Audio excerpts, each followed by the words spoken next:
पहला पाठ, निर्गमन ग्रंथ 19 वचन 2 से 6। वे रफीदीम से चले थे और उन्होंने सीनाई की मरुभूमि पहुंचकर पहाड़ के सामने ही पड़ाव डाला।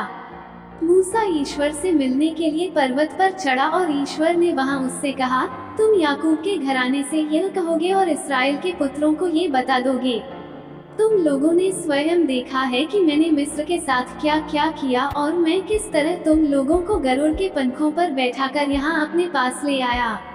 यदि तुम मेरी बात मानोगे और मेरे विधान के अनुसार चलोगे तो तुम सब राष्ट्रों में से मेरी अपनी प्रजा बन जाओगे, क्योंकि समस्त पृथ्वी मेरी है। तुम मेरे लिए याजकों का राजवंश तथा पवित्र राष्ट्र बन जाओगे। यही संदेश इस्राएल के पुत्रों को सुनाओ। सुसमाचार मत्ती 9 वचन 36 और मत्ती 10 वचन 1 से 8। लोगों को देखकर ईसा को उन पर तरस आया, क्योंकि वे बिना चरवाहे की भेड़ों की तरह थके मांदे पड़े हुए थे। उन्होंने अपने शिष्यों से कहा, फसल तो बहुत है, परंतु मजदूर थोड़े हैं। इसलिए फसल के स्वामी से विनती करो कि वह अपनी फसल काटने के लिए मजदूरों को भेजे। ईसा ने अपने 12 शिष्यों को अपने पास बुलाकर उन्हें अशुद्ध आत्माओं को निकालने तथा हर तरह की बीमारी और दुर्बलता दूर करने का अधिकार प्रदान किया। 12 प्रेरितों के नाम इस प्रकार हैं। पहला, सिमोन जो पेत्रुस कहलाता है और उसका भाई अंद्रेयस, जेबेदी का पुत्र याकूब और उसका भाई योहन, फिलिप और बर्थलोमी, थॉमस और नाकेदार मत्ती, अल्फाई का पुत्र याकूब और थद्देयुस, सिमोन कनानी और यूदस इस्करियोती जिसने ईसा को पकड़वाया। ईसा ने इन 12 को यह अनुदेश देकर भेजा, अन्य राष्ट्रों के यहाँ मत जाओ और समारियों के नगरों में प्रवेश मत करो, बल्कि इस्राएल के घराने की खोई हुई भेड़ों के यहाँ जाओ। राह चलते यह उपदेश दिया करो, स्वर्ग का राज्य निकट आ गया है।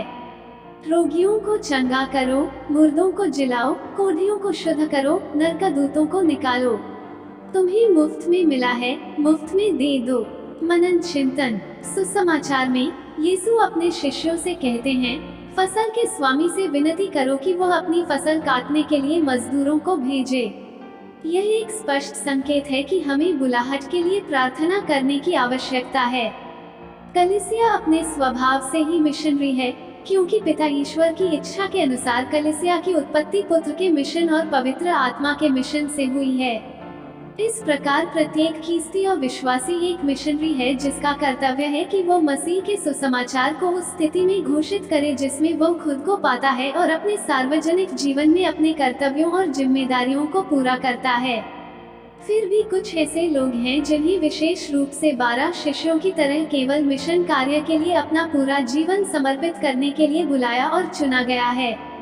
इस बात पर हमें ध्यान रखना चाहिए कि यीशु ने अपने 12 शिष्यों को बुलाने और उन्हें सुसमाचार प्रचार करने का अधिकार देने के संदर्भ में मिशनरी बुलाहट के लिए प्रार्थना करने के लिए कहा। आइए हम प्रभु की आवाज सुने और अधिक बुलाहटों के लिए प्रार्थना करें। आमीन।